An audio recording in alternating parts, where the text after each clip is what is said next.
That's the number of folks, time versus numbers, following on Twitter. And you can see, predominantly, it's just word of mouth. It's just, unless you do a Bowie video at the end, and then you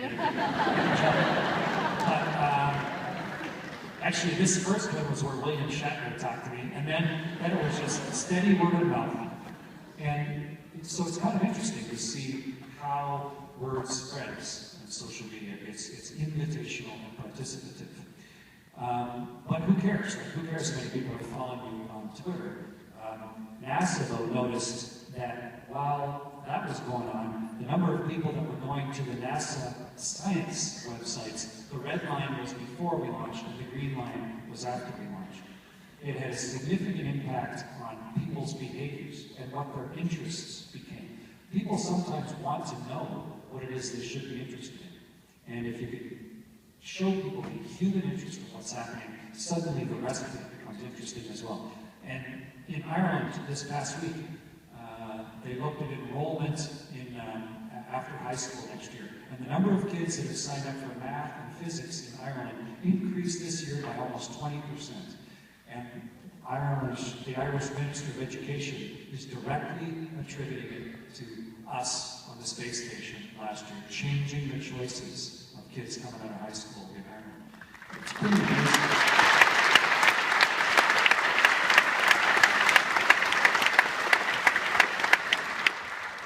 But it's, you know, we're up there. The space station's an incredible scientific platform. We run about 200 experiments. We're collecting subatomic particles from the universe to try and figure out what dark matter and dark energy are. We did a whole bunch of medical experiments. But at the same time, we're people. And there's a program in Canada called the Coalition for Music Education. It's a nice charity. They run a thing with elementary schools across the country. They asked if Ed Robertson and I would write a song together, and then kids across the country can learn it, and we all sing it together. Seemed like a nice idea. So Ed and I wrote this song by email, and then we got together here at the CBC about 2 years ago. That's the first time we got together. His words were on this piece of paper by his left foot, and my words were on my piece of paper there. We hammered it out, figured out the song, and then I practiced it while I was up on orbit so that I could get my part right. And it's a great place to play guitar up there, by the way. And then last February, just about a year ago, we made a version of it with me on organ and Ed down here at the Glen Gould studio for the kids to all learn their parts. And this is what that video looked like. Welcome to the cupola. Ready to play a little music? Indeed. Your scenery looks a little nicer than ours. You got everything you need? Do you have your trusty floating guitar pick with you? Excellent. Mine is subject to gravity. Yeah, I know. Yours matches your mission patch. So you guys ready to do this? Yeah! Chris, ready to go? Yes, sir. I'm ready. Okay. Let's do this. Let's do it.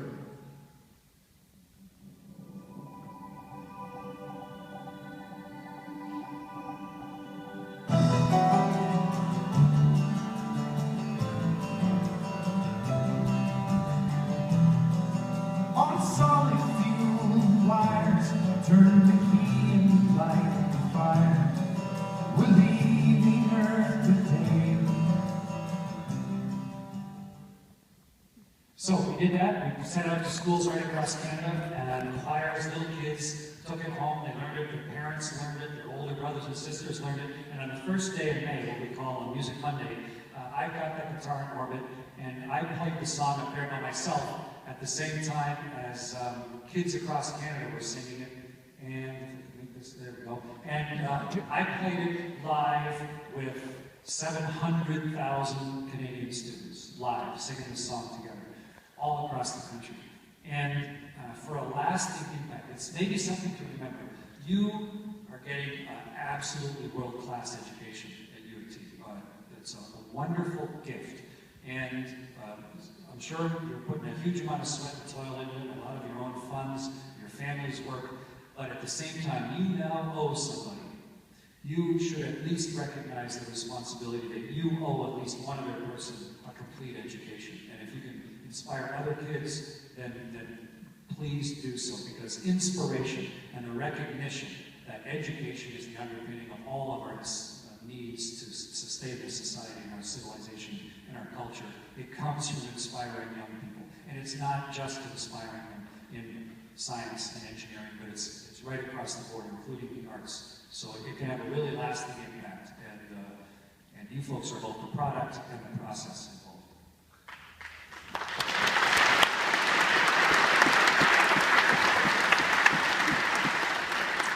Some parts of the world are just so bizarrely beautiful. You can't believe it. And if you're in the middle of the space station, it's lunchtime, and it's in Node 1, and NASA gave it some sort of poetic name, like, what's Unity? You're in Unity. And they have unity, destiny, harmony, tranquility. It sort of sounded like strippers to me. It was just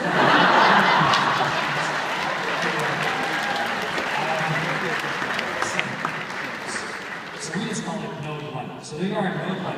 And if you're eating lunch and you look, if you look up down Node 3, there's the treadmill sort of on the floor, and then the toilet on the wall, and the exercise equipment on the ceiling, the resistant exercise equipment. But the floor at the end is a huge bulging window, like a big glass barnacle hanging down. And so you can see the light coming up from the world. And while you're eating lunch, if you look down there, typically it's glowing sort of blue, because you're over the ocean, or it's dark, because you're in the dark side of the world. But if it's glowing gray, then you're over the land somewhere. But if it's glowing purple and yellow and red and orange, then you're over the outback. And there's no place on earth that looks like the Australian outback. That's just me with that 400mm lens going, holy cow, click. And that's what the outback looks like. It's, billion years of mountains ground down into dust. And it's just beautiful to see. So if you're over on a space station and you're over the outback, take pictures of it, because it's really pretty to see. All right, stuff breaks. As any engineer will tell you, count on the fact that no matter how good your original design is, stuff is going to break. And we expect that on the space station. Things break all the time. And so how do you prepare for doing something that's really complicated? And the way you do that is not to visualize the success. It's to come up with the best design you have, but then visualize failure. Constantly. Visualize failure. What's the most probable thing to fail? Whether it's in this pump or some other place all around the whole space station. What's the most probable thing that's going to fail? And then, how are you going to keep it from failing? Or when it does fail, how are you going to deal with it? And get the people around you to practice that process. Work your way through it. Learn the lessons in advance when you have the time. And then repeat and repeat and repeat until you work through a huge list of possible failures. So that then when things really do fail, it may not be exactly like you anticipated, but you've got a whole armada of capability.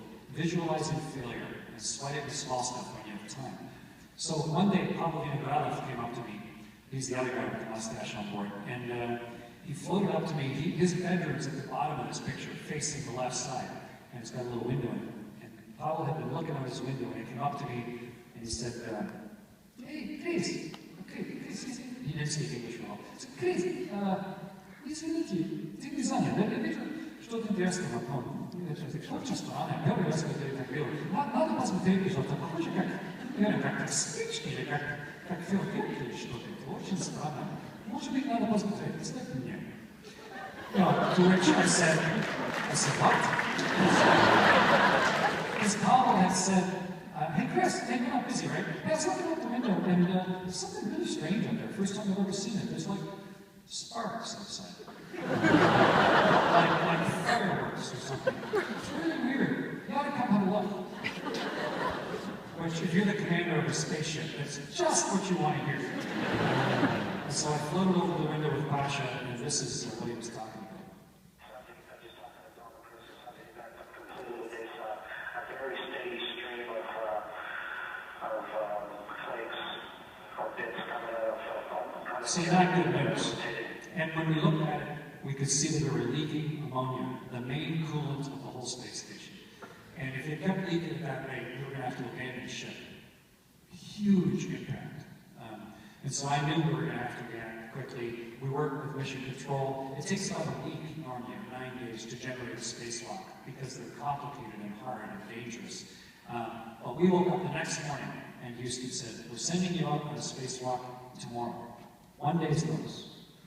And fortunately, we had visualized failure and practiced and thought about it. I'd given the airlock to Chris Cassidy when he showed up on the station, and for 2 months, whenever he had a few minutes, he had sort of like, well, the airlock belongs to me. And that's one thing, of course, you should always do. Give responsibility, decisional, actual responsibility to the lowest possible level in your group of people, so that people would feel a sense of enabling authority. And Chris had done this with the airlock. He cleaned out, he buttoned everything down. It was his place. And so when we had to do an emergency spacewalk at 1 day's notice, he knew where everything was. He was completely ready. We sent the two of them outside. They worked outside for about 6.5 hours. This is the coolest thing ever doing spacewalks. I've done it too. I was Canada's first spacewalker, and everything pales in comparison to being in between the Earth on one side, roaring by in silent multicolor, and the bottomless black of the universe on the other side, and you holding on with one hand in the middle. It's a phenomenal experience. And they worked outside about 6.5 hours, removed the big leaking piece, an ammonia spray on, installed a big new piece, got the ammonia to sublimate off, came back inside, and by the next night, we realized we'd stopped the leak, saved the station, huge level of satisfaction for the rest of our lives. And we trained for thousands of things that never happened in that scenario of visualizing failure, but within all that, we had trained close enough that we could go solve a real problem that came up. And it's the only way to be able to succeed when you're right on the edge of capability.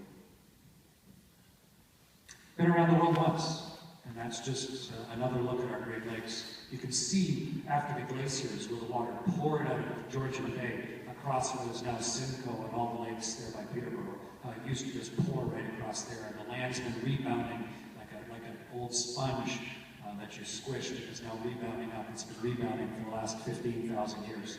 You can just, there's so much to learn. Just glance out the window. And it's inherently beautiful as well. All right, one quick thing about Canadarm, so you have something to brag on, and then I'll be done.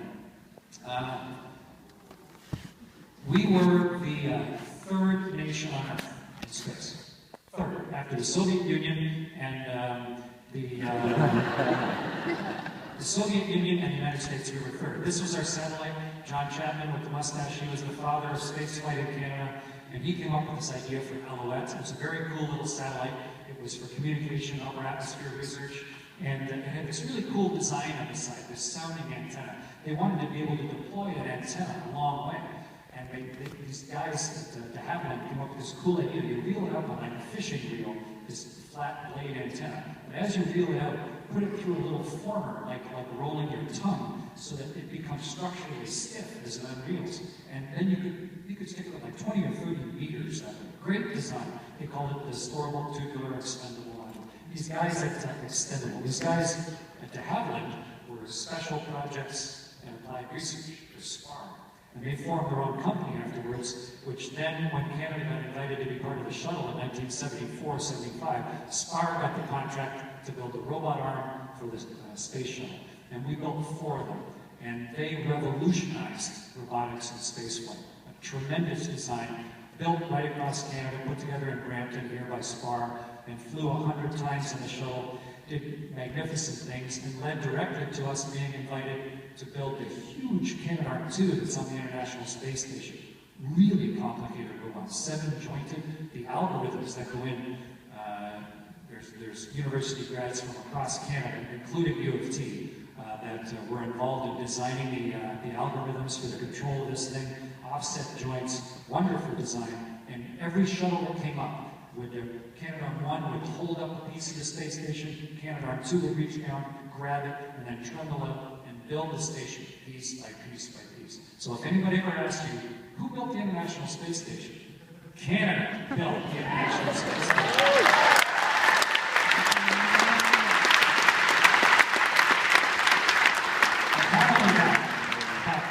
The logic and the invention and the creativity that came from this challenge, by giving people an overriding goal to work towards. Came up with some inventions, but then they realized, we can use that technology in other robots, in surgical robots, like NeuroArm that's used in Foothills Hospital in Calgary, where there's a surgeon sitting in the next room with robotic hand controllers operating a 2-armed robot using those same control algorithms, and the patient and the robot are inside an MRI machine so that the surgeon can get real-time, 3-dimensional visualization of the brain surgery that we're doing, or that they're doing, removing brain tumors. And the robotic arms, of course, are so precise, more so than anybody's jittery fingertips. And so it's a direct application of something that was way back to John Chapman's first deployable antenna. And it's not just technologically and financially a story for Canada. It's so important culturally that we stuck it on our newest,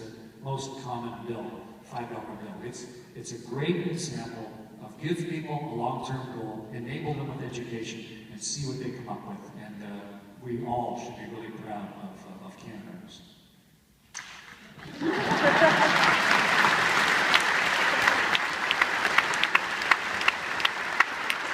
All right, we're back around the world, just about done. That's where we are, of course. By the way, you cannot see the Great Wall of China from space. You cannot. It's narrow, it follows the contours of the ground, it's dirt colored, it's beautifully camouflaged. You cannot see the Great Wall of China from space. But you can see the 407.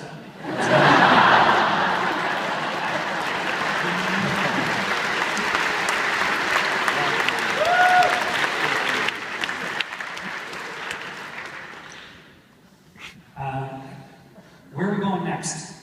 Space Station, the United States has been committed to funding it for another 10 years. It's great for all the science that goes on board.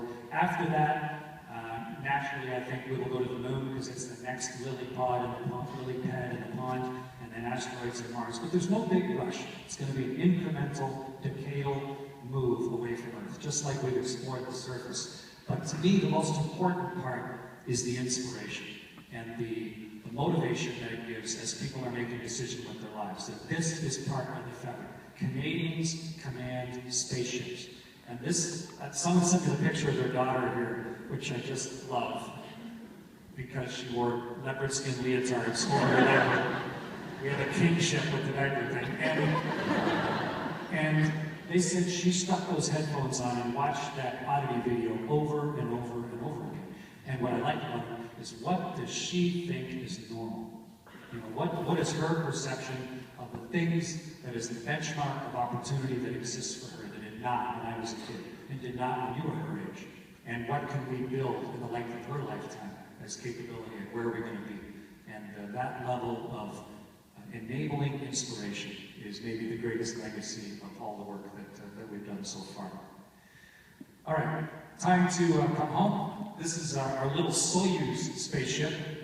Those two pieces burn up, and that piece that the three of us are in, with our backs to the floor, is all that survives re-entry. And it comes in with my high-tech graphics there. That was pretty cool. It falls into the atmosphere, and then we use the air to slow down. We don't use fuel. We use friction. And so you come into the air, and you fall in like a meteorite. And it's wickedly forceful, about 4 or 5 times your weight, even if everything goes perfectly. So if you're at 80 kilos, suddenly you weigh 400 kilos after you've been weightless. So you're squished in your chair, and it's 3,000 degrees C on the outside of your spaceship. There's like a blast furnace coming back into the atmosphere with this plasma field streaming around you. And then the drag chute opens incredibly violently. The first one, just like crack the whip on the end. You get shaken around like crazy. And then once you're stable down about 5 kilometers, the great big parachute opens, hopefully. And then just before you hit the ground, retro rockets fire to turn what was going to be a horrible crash into a survivable crash. And the Russians call these soft landing rockets. And there's something lost in translation, because it is not. And here's what it looks like.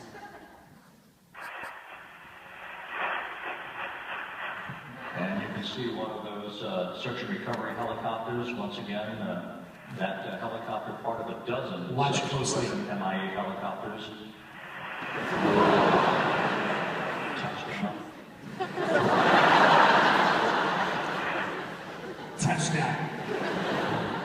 bouncer has never been through one of those landings, obviously. So we hit the ground, but of course, you don't just go plunk straight down. It's windy. It's the prairies of Kazakhstan. So you're getting blown along the parachute by the wind. You're going 20 miles an hour sideways. So you hit the ground and go end over end over end, tumbling, and eventually your spaceship rolls to a stop. And that's our ship after landing there in the wheat fields of Kazakhstan. And I lived in Russia for many years. Great people in Russia. You know, you get by all the politics and the posturing. Good, they're northern people just like us. And you got to get past that initial facade, learn the language, but such good, warm, prideful, and historic group of people, and so loving and family-oriented, great people, but so brutally practical. You know, elegance is whatever. So these guys, friends of mine, they come in, they open up the hatch, they go, hey, привет, reach in, grab you like a sack of flour, drag you out of the spaceship, and then plunk you down in a deck chair, like they went to Kazakh Tire and bought some deck chairs. Plunk you down in your chair, and then hand you an apple to eat. You just came over for a visit. It's just comical coming back, and you just feel terrible. I mean, your body is so messed up. Your bowel system, your body can't pump the blood up to your head anymore. You're spinning with dizziness. All you want to do is just throw up and lie down. But there's a lot of people around, and they're taking pictures of it and stuff. So, and besides, and besides, you're Canadian, so you stick your thumb up and you say, I feel great.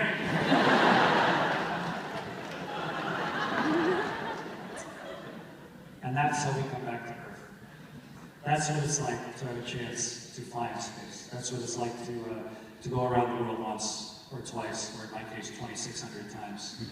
And these first steps that we're taking now are forging a path for all sorts of opportunity in the future. And the reason I came to talk to you today was not just to talk about the experience itself, but to thank all the people involved with Movember. It's a wonderful organization. It's got a Canadian name to a large degree. It's providing millions of dollars of research for something that is a really common ailment for most men in the world. And so the amount of work that some of you put into it last year, the record-setting amount of money that you raised, that's a motivation for me to come and spend the time to talk with you today. So thank you very much for the invitation for me to come and talk today, but mostly I thank you. Thanks so much.